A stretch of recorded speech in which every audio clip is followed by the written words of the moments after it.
Les gens doivent comprendre. Utilisez-vous votre smartphone ou il vous utilise? Pouvez-vous le poser, l'éteindre? Si vous ne lisez pas les journaux, vous êtes désinformé. Si vous les lisez, vous êtes mésinformé. Alors que faites-vous? C'est une bonne question. Quelles sont les conséquences sur le long terme de trop d'informations? Une des conséquences est le besoin d'être le premier et non plus la vérité. Alors quelle est votre responsabilité à vous tous? De dire la vérité. Pas seulement d'être le premier, mais de dire la vérité.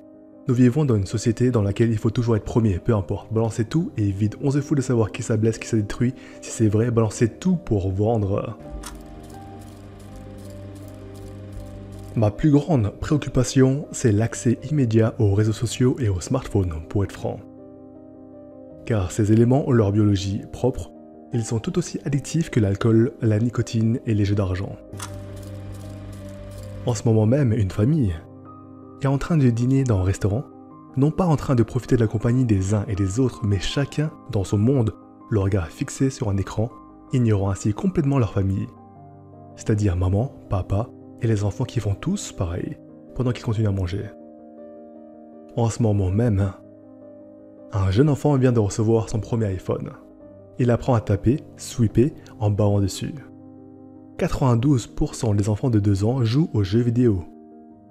Parce que c'est ce que leurs parents leur mettent sous les yeux de leurs enfants si précieux pour qu'ils se divertissent et qu'ils restent calmes. C'est votre vie maintenant, sans comportement naturel.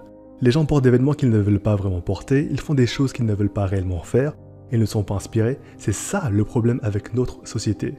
Et quelle est la récompense pour tout ça? Rentre chez toi et tu auras une grande télé. Une nouvelle ceinture qui brille, tu auras un joli sac et des chaussures que tu ne pouvais pas t'acheter la semaine dernière.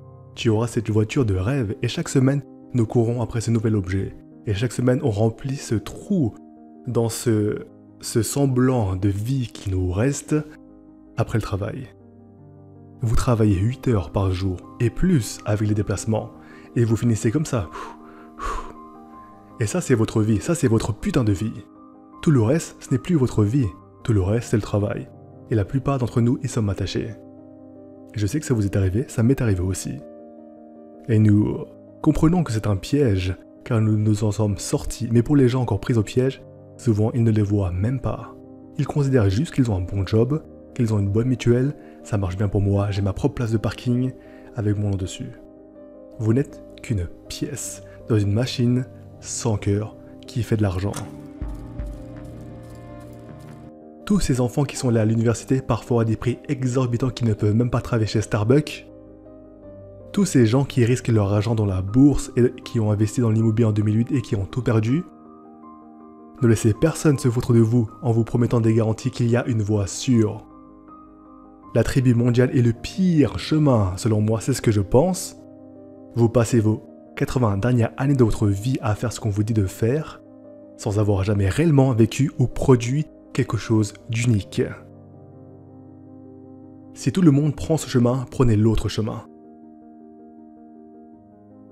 Nous savons maintenant que la plupart des sociétés de réseaux sociaux recrutent des ingénieurs spécialisés qui appliquent les principes des casinos de Las Vegas, entre autres, pour essayer de rendre leurs produits aussi addictifs que possible. En Corée du Sud, l'addiction à Internet est classée comme l'alcool, les cigarettes et les jeux d'argent comme une addiction. Tout est une question d'équilibre, ils ne sont pas mauvais en tant que tels. Envoyer des SMS ou les réseaux sociaux, ce n'est pas mauvais en soi, mais c'est le déséquilibre. Si quelqu'un prend toujours son téléphone partout où il va, qu'il ressent de l'anxiété physiquement quand il le pose, quand il est avec ses amis et qu'il a besoin de le regarder sans cesse tout en étant avec ses amis, qu'il se réveille le matin et qu'il regarde son téléphone avant même de dire bonjour à la personne dans son lit, alors ce sont des problèmes, il y a alors un déséquilibre. Je ne condamne pas le téléphone. Ce que je dis, c'est que nous devons comprendre. On doit vraiment se poser la question. Partout dans le monde, peu importe où vous êtes, qu'est-ce que c'est en train de faire de nous ?